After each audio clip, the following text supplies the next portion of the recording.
சென்னை மாநகராட்சியினுடைய ஆணையரும்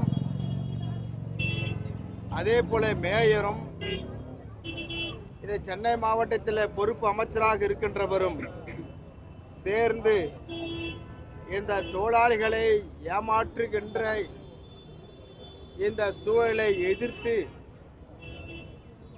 கடந்த 1ஆம் தேதியிலிருந்து காலவரையற்ற போராட்டத்தில் ஈடுபட்டிருக்கின்ற இந்த தொழிலாளர்களை முதலமைச்சர் அவர்கள் கடிதம் கொடுத்திருக்கிறார். நீதிமன்ற ஆணை வருவதற்கு காலதாமதம் ஏற்படும், அதற்குள்ளாக கூட நாம் தாமதிக்க வேண்டாம், உடனே இவர்களை பணியில் நிரந்தரம் செய்ய வேண்டும் என்று சொன்ன முதலமைச்சர் ஏன் இன்னும் இவர்களை அழைத்து பேச்சுவார்த்தை நடத்தவில்லை?